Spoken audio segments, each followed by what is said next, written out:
قربان جائیں، میرے کریم نے عزت دی، فرمایا محنت کر کے روزی کمانے والا تو اللہ کا دوست ہے۔ یہ اینٹیں اٹھانے والا، یہ مشقتیں کرنے والا، یہ صبح دیہڑی پہ جانے والا، یہ بیچارہ جو اچار سے روٹی کھاتا ہے، تو نے ہر شخص کی قسمت میں یہ عزت لکھی اور آخری خطبے کی صورت میں وصیت لکھی۔ رسول کریم نے ہر بندے کو اعزاز دیا، عظمتیں دی، حضور عزتیں دینے آئے، نبی پاک علیہ السلام نے اعزازات دیے، حضور نے نوازا۔ یہ ساری چیزیں میرے رسول پاک کی تشریح، اور پھر یہ جو حضور کے صحابہ اور اہل بیت ہیں نا، یہ بھی میرے نبی پاک کی نبوت کی دلیل ہے۔ اتنی جلدی انقلاب آیا نہیں کرتے، وہ کل تک جو رہزن تھے حضور نے راہبر بنا دیے۔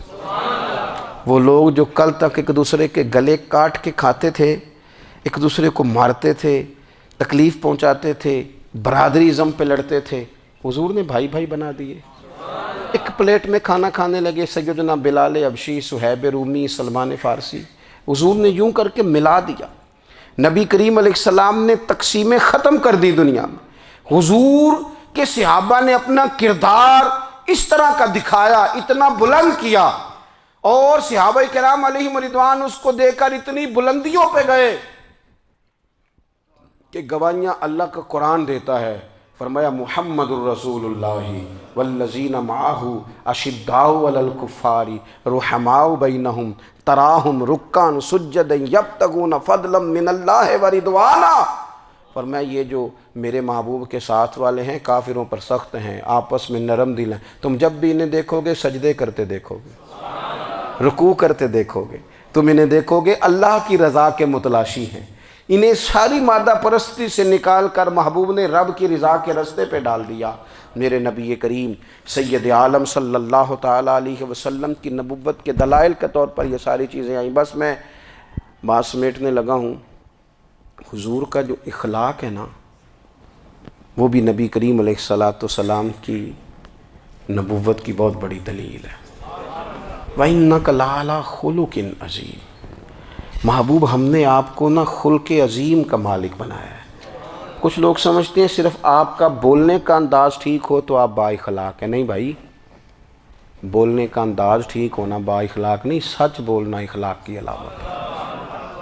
آپ کا حق بات کرنا اخلاق ہے، آپ کا صحیح گواہی دینا اخلاق ہے، آپ کا اللہ تعالیٰ کی طرف سے آزمائش آنے پر صبر کا مظاہرہ کرنا اونچا اخلاق ہے۔ رب نعمت دے تو آپ کا وجود ڈھلتا جائے شکر میں، یہ اخلاق ہے۔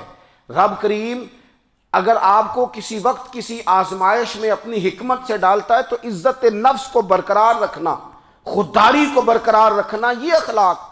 نبی پاک نے اعلیٰ ترین اخلاق کی بات بتائی، اعلیٰ ترین۔ حضور نے لوگوں سے بیعت لیتے وقت کہا تھا میرے ہاتھ پر بیعت کرو، چوری نہیں کرو گے۔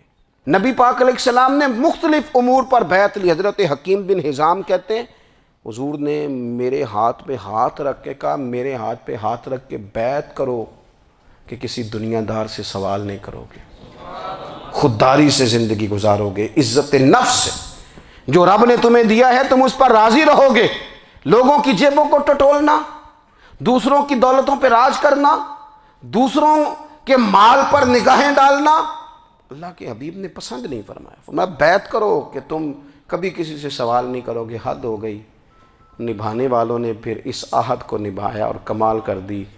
حضرت حکیم بن حزام گھوڑے پہ بیٹھے تھے، ہاتھ میں درہ تھا، وہ زمین پہ گر گیا، قریب غلام کھڑا تھا، حضرت حکیم بن حزام خود گھوڑے سے اترے، درہ اٹھایا، دوبارہ گھوڑے پہ بیٹھے۔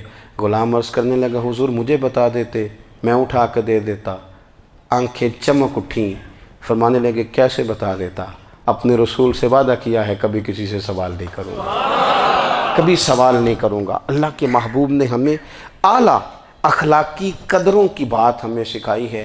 ہم دیکھتے ہیں کہ بڑی جلدی 2 4 5 لوگوں کے غصہ دلانے پر ہم ساری اخلاقی حدوں کو کراس کر جاتے ہیں۔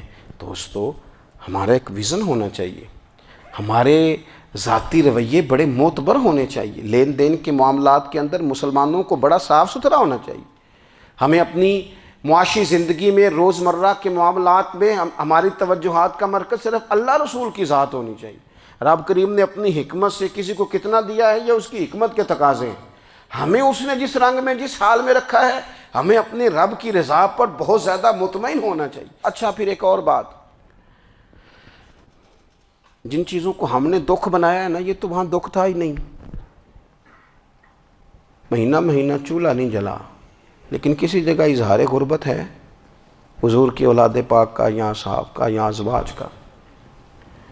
مہینہ مہینہ چولہا نہیں جلا لیکن یہ اخلاق عالیہ کا حسن دیکھو. اپنے گھر مہینہ مہینہ چولہا نہیں جلا، جو مانگنے آیا اسے جھولی بھر کے عطا فرمایا، کوئی دروازے سے خالی نہیں گیا.